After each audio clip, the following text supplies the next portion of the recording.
Saya nak tanya kepada Encik Zahid lah kan. Adakah sikap suka menyalahkan orang lain, menuding jari ini adalah satu penyakit? Betul-betul. Kalau kita tengok dari sudut mental health lah, kesihatan mental kan, orang yang sihat mental, dia boleh buat apa yang disebut tadi lah, walaupun susah sebenarnya. Rasional. Kita mengaku benda ni susah. Saya sendiri pun kadang kena tuduh pun, kan macam... tak adalah mudah-mudah nak mengaku salah kan mesti kita ni. Tapi orang yang mental kuat, dia boleh cepat-cepat rasional. Kalau tuduh orang lain, konsekuen dia lagi teruk lah. Dah masuk, lagi besar lah cerita dia. Baiklah dia mengaku. Tapi orang yang macam dia, macam Syirah sebut tadi, dia tak nampak langsung. Dia dah, kalau ada term kan kita pernah dengar kan, narsistik, macam-macam term lah. Dia seolah-olah dia hidup dalam dunia yang sempurna. Dia tak boleh buat salah. Dia kadang dia berfikiran sebagai mangsa kan, padahal dia yang pemangsa kan. Dia yang mulut tembak sana sini, lepas tu bila orang tembak dia sekali sudah dah mula kelang kabut. Jadi betul lah, dia seolah menggambarkan kesihatan mental seseorang tu. Jadi kena jagalah benda ni. Jadi bila dalam keadaan begitu, inilah individu yang kadang-kadang dia merasakan diri dia mangsa.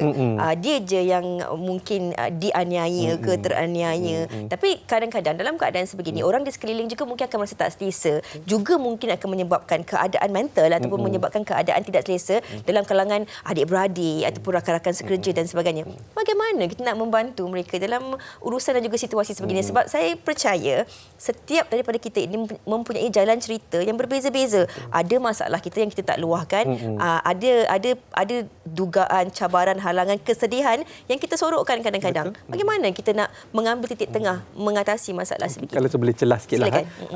Ini dia balik kepada tanggungjawab orang yang lebih matang lah. Kalau contoh dalam keluarga, ibu bapa lah.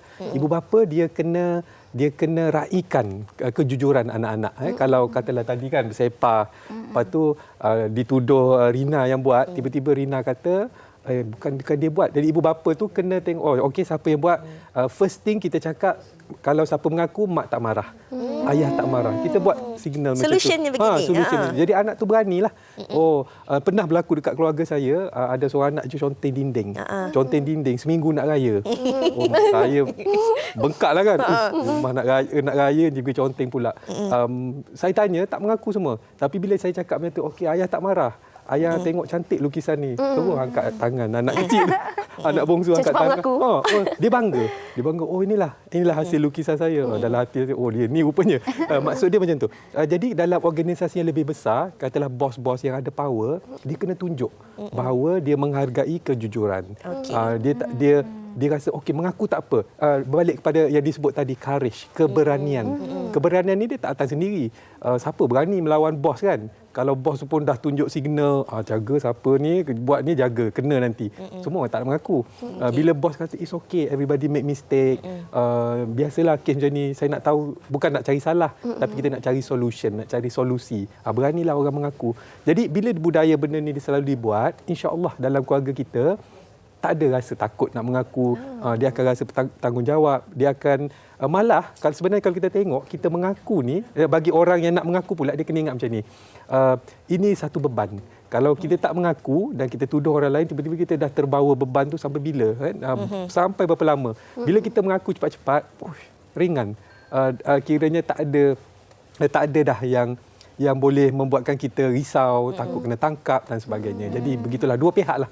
Yang ada kuasa dan juga anak-anak atau pekerja tadi kena memainkan peranan. Dua pihak. Saya kira dua pihak ni bukan sahaja dalam kalangan ibu bapa, tapi ini kita boleh pupuk ataupun terapkan dalam organisasi, dalam kita bersahabat dan berkawan. Dan saya kira dalam hubungan rumah tangga juga perlu. Tak adalah macam siapa tak buang sampah, suruh isteri, suruh suami. Tak tahulah, saya tak kahwin. Ada berlaku dia tu. Suami lah kena sampah tu standard lah. Saya kena. Betul, itu tugas suami. Saya tolong ikat, lepas tu saya suka kalau orang tolong ikat, tolong buang lah best. Itu kejari juga lah ni. Kadang-kadang lah. Okey, Encik Zahid, kalau kita boleh masuk sedikit lagi peranan ibu bapa melihat kepada anak-anak yang bersekolah. Kadang-kala result mereka ini, keputusan peperiksaan mereka ini mungkin kurang memberangsangkan. Mungkin tak bagus dan kita saling menyalahkan. Mungkin ibu salahkan anak, awak ni tak belajar. Mungkin juga suami salahkan isteri, awak lah ni tak tengok dia punya pelajaran. Isteri pula salahkan suami. Macam mana situasi tu tak ada masa lah. Complicated. Standard lah, biasa berlaku ni punca pergaduhan lah ni. Sebenarnya kalau kita tengok dari sudut yang positif, pembelajaran ni sebenarnya adalah satu benda yang sangat tak adil untuk salahkan anak. Sebab ada konsep. Saya selalu suka guna konsep. Kadang kita panggil anak-anak ni slow learner. Kan, lambat belajar. Saya tak suka guna term slow learner tu sebab saya suka guna term OKB. Bukan orang kaya baru, tapi orang kelainan belajar. Ibu bapa kena tahu anak dia 4 orang, semua tak sama cara belajar. Jadi anak yang straight A's, tak semestinya anak ni straight A juga. Anak ni mungkin collect all the other alphabets tu. Yang A tu bagi kat kakak, yang lain-lain tu bagi kat dia kan. Sebab anak tu berbeza. Jadi bila kita faham macam tu, tak adalah budaya tuduh-menuduh. Sedangkan kadang-kadang kita orang kelainan belajar ni, dia banyak gaya belajar. Ada orang belajar guna audio visual macam kita tengah buat sekarang ni. Ada skrin, ada audio dan kita faham. Tak semua faham macam tu. Ada anak dia belajar guna sentuhan, gunakan budak-budak autism kan, berlari sana berlari sini baru dia belajar. Jadi kita cuba tukar perkataan slow learner tu, apa kata paradigm shift, kita tukar slow teacher. Ibu bapa ni tak pandai nak ajar anak dia. Kita kena perlahan-lahan. Budaya tuduh-menuduh dah tak ada. Oh, bukan anak aku slow learner rupanya. Aku yang tak tahu nak ajar anak aku. Dah tak tuduh dia dah. Jadi berbalik pada kita. Jadi jari 3 tu berbalik pada kita sini. Oh, rupanya aku tak tahu cara mengajar anak. Lebih kurang gitulah. Kita berbalik kepada apa yang kita kongsikan dari awal tadi, consequences, accountability tu tadi. Bagaimana perlu kita untuk melihat diri kita dahulu sebelum kita melihat ataupun menyalahkan keadaan ataupun situasi kepada orang lain. Di penghujung perbincangan kita ini, Rina, mungkin Rina nak kongsikan sesuatu lah daripada topik kita pada hari ini. Apa yang Rina lihat, bagaimana kalau kita terus ada sikap sebegini, mungkin kita tak akan maju ke depan dan kita tak akan bahagia pun diri kita. Ya, betul. Bagi Rina, lepas apa yang kita bincang ni kan sebenarnya reflect balik kat diri Rina juga kan, dan dekat orang dekat luar sana. Memang banyak je masalah-masalah ni yang ada sebenarnya wujud, tapi kita pun sendiri sebenarnya tak sedar. So Rina rasa kalau orang lain kat luar sana yang bila dah dengar apa yang kita bincangkan ni, kita reflect balik kat diri kita. Janganlah ada salah menyalah ke orang lain, menuding jari. Kadang-kadang dalam relationship sekalipun, relationship Rina sekalipun mungkin kadang-kadang bila kita contoh macam boyfriend kita ke kan, contoh dia macam tengok gambar perempuan lain ke apa ke. Kadang-kadang dia macam tak mengaku kan. Tapi contoh kan. Kadang-kadang benda tu berlaku kat depan mata kita. Kita nampak dia bukan handphone tapi dia macam mana ada. Gambar tu keluar sendiri. Awak social media awak. Awak yang scroll sekarang ni. Jadi benda-benda ni mungkin awak yang salah. Awak yang salah. Bila kita tengok benda ni kan, kita reflect balik diri kita sendiri. Umi kat luar sana jangan asyik salahkan adik kan. Boleh buat lagi luarkan lagi perasaan. Macam itulah.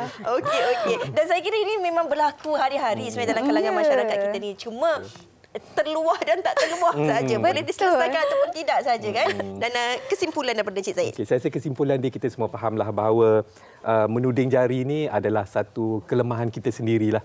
Sebab kita tak nak mengaku, tak berani nak mengaku bertanggungjawab. Sedangkan dah disebut tadi, courage atau keberanian tu adalah satu benda yang sangat bernilai. Sesiapa yang ada courage, ada berani ni, hidup dia insya-Allah akan jauh ke hadapan. Sebab dia akan mengaku salah. Kalau buat salah, dia mengaku salah, dia minta maaf. Bukan orang nak marah dia dah, orang lagi hormat kat dia. Ya, dan bila orang makin hormat, senanglah hidup kita kan. Dan orang percaya kat kita. Sebab kita kena yakin, kepercayaan ni dia kena 100%.